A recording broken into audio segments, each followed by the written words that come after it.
달러를 적정 수준 이하로 보유할 경우 국제 건달들로부터 공격을 받을 수도 있다고 말씀을 드렸었는데요. 여기에서 국제 건달은 금융 투기 세력들을 말해요.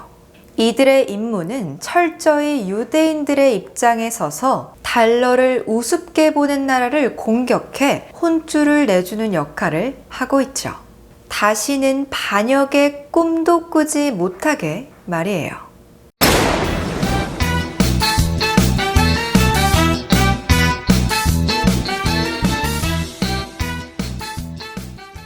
(2008년) 금융위기를 한번 예로 들어볼게요. 금융위기가 발생하기 전 세상 사람들 사이에서는 시간을 두고 가치가 하락하는 달러화에 대해서 점점 불만이 고조되고 있었어요. 가치가 하락하는 만큼 미국은 막대한 신요리지를 얻게 되는데요. 미국이 과연 기축통화권자로서 신요리지를 독식해야 하는 것에 대해 많은 나라가 불만을 가지기 시작했죠.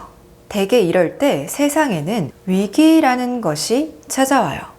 당시에 페니맥, 프레디맥 등의 모기지 회사들을 이용해서 은행들을 부실하게 만들었는데요. 정작 사고는 미국에서 쳤지만 그 고통은 모두가 나누어 분담했죠.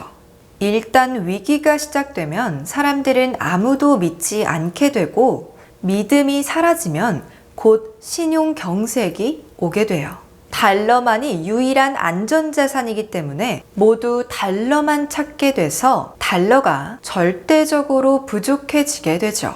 대부분의 기업들이 채권을 발행하고 있듯이 국가도 채권을 발행하잖아요. 채권이 만기가 되면 차환을 통해 새로운 채권으로 교체를 해야만 하는데요. 달러가 부족해지면 원활한 차환이 이루어지지 못해서 부도가 나게 되는 거예요.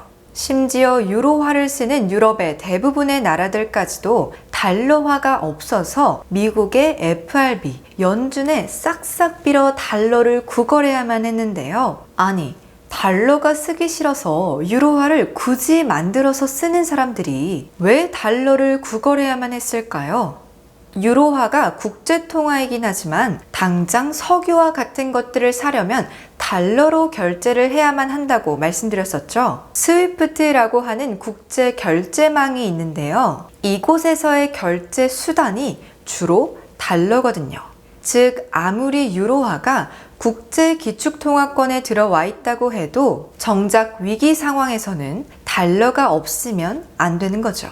결국 금융위기 당시에 유럽에서 발행된 유로화를 맡기고 달러화를 받아가는 이른바 스왑 거래를 시작했고, 이를 통해 확보한 달러로 급한 원리금을 상환하는 데 써야 했어요.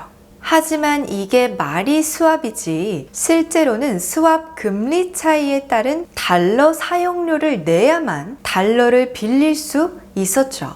이렇게 고금리를 지불하고도 달러를 빌려와야만 하는 이유는 바로 국제 건달들 때문이에요. 국제 건달들은 마치 피냄새를 맡은 하이에나처럼 어느 나라에서 달러 부족 사태가 시작되었다고 하면 어김없이 때로 몰려들어 일격을 가하기 때문에 선진국이라도 단 한 방의 후진국이 될 수 있어요. 정말 무섭죠? 그래서 이들을 다른 말로는 하이에나라고 표현을 하기도 하죠. 이렇게 금융위기가 터지게 되면 전 세계에서 달러를 업신여기던 국가들의 생각은 순식간에 바뀌게 돼요. 언젠가 휴지가 되는 달러는 보유하면 보유할수록 손해다 라는 생각에서 위기 시에 부도가 나지 않기 위해서는 다른 돈은 필요 없어, 오로지 달러를 더 많이 보유해야만 해 라는 생각으로 바뀌게 되죠. 물론 외환 보유고를 다변화하겠다는 중국도 결국 생각을 바꿔 달러를 주로 쌓아두게 되었죠. 그런데 말이죠. 우리나라는 지난 1998년에 이미 외환 위기를 겪었던 나라이기 때문에 달러는 충분히 쟁여두고 있었잖아요. 지금도 이 작은 나라에서 달러 보유가 3천억 달러가 넘어요. 그렇다면 안전할까요? 그렇지 않아요. 달러 보유고가 많으면 공격을 덜 받는다 뿐이지 많은 양의 달러가 완전한 안전을 보장하는 것은 아니에요. 생각해보세요. 국제시장에서 단 하루 외환 거래액만 해도 무려 4조 달러가 넘어요. 금융 투기 세력들의 자금 동원력은 상상을 초월할 정도라서 3천억 달러를 가지고 있다고 해도 그들이 마음만 먹는다면 불과 1시간 이내에 우리나라의 외환 시장을 초토화해버릴 수도 있죠. 실제로 국제 건달로부터 공격을 받았던 나라가 외환 위기에 빠지지 않고 살아남았던 예는 말레이시아와 홍콩 등 두어 차례가 고작인데요. 영국도 당했을 정도로 역사상 거의 사례를 찾아보기가 어렵죠. 그렇다면 또 궁금해지죠. 아무리 많은 양의 달러를 보유하고 있어도 별 소용이 없는데도 달러를 보유해야만 하는 이유가 무엇일까요? 적정한 수준의 달러를 보유하고 있으면서 그들에게 시뇨리지라고 하는 보호비를 내는 것이 중요하기 때문인데요. 외환 보유고를 적정선 이상 보유하고 있다면 국제 건달들로부터 공격을 받지 않게 되죠. 그럼 도대체 얼마나 많은 양의 달러를 보유해야 하는 걸까요? 경제 규모에 따라 나라별 할당량은 알게 모르게 정해지는데요. 그 일에 도움을 주는 기관이 바로 국제신용평가사라는 기관이에요.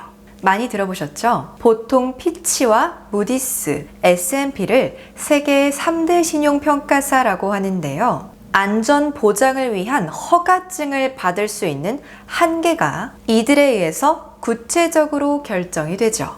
그들이 인정을 할 만큼 보유를 하고 있다면 특별한 반란을 일으키지 않는 한 평생 몽둥이를 든 건달은 만나지 않아도 되는 거예요. 그들의 기준에 부합이 되면 바로 참 잘했어요 라는 면죄부를 받게 되고 이때부터 하이나들의 보호망 안에서 행복하게 지낼 수 있게 되는 것이죠.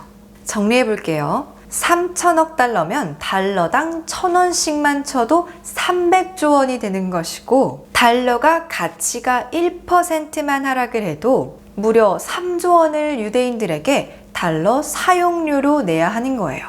어마어마한데요. 그렇지만 강남대로와 같은 유명한 상권에서 장사를 하기 위해서는 더 많은 임대료를 내야 하는 것이 당연하잖아요. 그들이 수많은 시행착오를 통해 구축해 놓은 이 절대 신뢰할 수 있는 금융 시스템이 다른 어느 것보다도 월등하고 또한 영속적이라면 그것을 공짜로 이용하겠다라는 생각에도 문제가 있지 않을까요?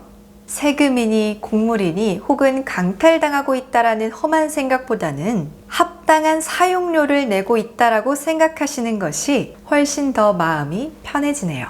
물론 그 돈을 너무 많이 찍어내서 그 사용료를 급하게 올리지만 않는다면 말이죠.